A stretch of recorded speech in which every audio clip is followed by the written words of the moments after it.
Mae'r wythnos hon yn un holl bwysig i elusen yr RSPCA. Mae'n gyfle iddyn nhw dynnu sylw at eu gwaith a llynedd fe chi bod nhw dros 20,000 o anifeiliaid yng Nghymru. Mae nifer fawr ohonyn nhw yn gathod a chwn yn dod i ganolfannau fel hon yn Llys Nynni ger Abertawe. Mae yna anifeiliaid di-ri yn cael bwyd, llwchus a maldod yma, ond mae eu gwaith a chwn yn amlwg iawn.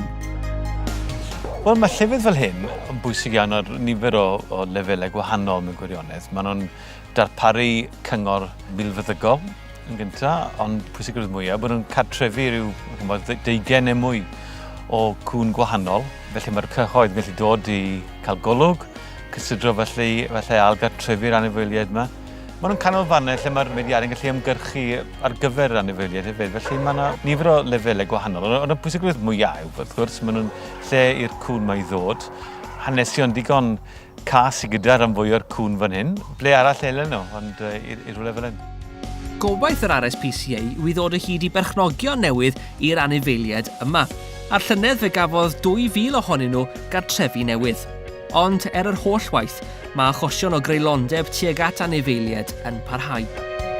Mae creulondeb tuag at cwn anifeiliaid yn gyffredinol yn cynyddu yng Nghymru e-bos ac oni bai am hynny bob blwyddyn. Mae'r RSPCA enghraifft yn cyhoeddi ffigurau ynglŷn â achosion llys a'r creulondeb yn y blwyddyn diwethaf a cynyddu maen nhw canodd miloedd bob blwyddyn.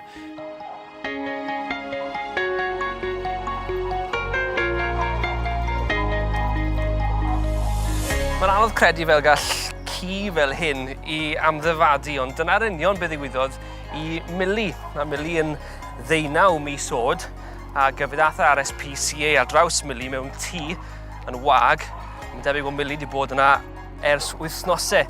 A fel gallwch chi weld, mae angen i thrin hi, angen gofal arbennig, cael Mili i gymdeithasu gyda cwn a phobl, ond mae'n gariad yn dweud. Un sydd wedi rhoi cadre newydd i bar o gwn yw Rebecca Storch. Bellach mae Gwenno a Magi yn rhan o'i theulu. Penderfynais i gael cwn o lle achub achos mae'r angen fyna, oedd angen catre yn nhw. Roedd Magi wedi cael ei taflu bant pryd un dydd yn hyn, oedd ni wedi just taflu ddi mewn cwdyn plastig dros y ffens. A ti'n modd, ble bydde wedi mynd ar ôl hwnna bydde wedi marw, so oedd angen catre arno ddi. A Gwenno, rediodd ffarmwr, ddim angen ragor o cwn, so pryd welon ni Gwenno, oedd hi'n edrych lan yn ni gyda llygad fawr, a eitha galed gweud na, pryd chi'n gweld ci yn edrych lan yn chi fel e. Dau frawd sydd ar ei fan hyn, Bailey a Joey, ond beth sy'n hynod am y ddau yma yw bod Joey, sydd ar bêl yn crwydro i ffwrdd, yn fyddar, a mae Bailey fan hyn yn edrych ar ei ole. A mae'n debyg bod y staff yn y ganolfan wedi trio gwahanu'r ddau yn y gorffennol, gan fwydo un mewn stafell arall, ond dyw Bailey ddim yn fodlon oherwydd bod yn mor amddiffynol o'i frawd yn gwarchod hwn.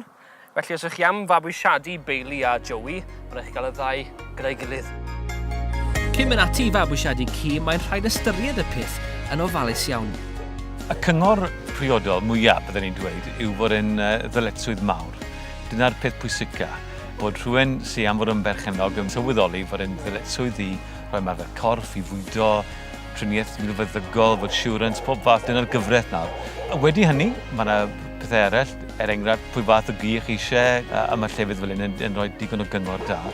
Wedyn ni, mae yna broses, bydd y canolfan eisiau helai swyddogion ni, falle eich tŷ chi a gweld pwy fath o dŷ sydd â chi, ydy'r ffordd o ardd sydd gyda chi. Bydd rhywun yn y tŷ yn ystod y diwrnod, neu fydd y ci ar ben ei hunan. Felly mae yna nifer o ffactorau. Fi'n credu mae'r RSPCA yn gwneud job gret achos dim ond achub anifeiliaid maen nhw'n gwneud, ond maen nhw'n mynd mas yn y cymuned a rhoi gwybodaeth i bobl. A os ydych chi'n gweld bod anifail ddim yn cael ei treto'n gywir, mae'r RSPCA gallu dod i roi tymach o cymorth. So maen nhw'n rhoi gwasanaeth pwysig iawn.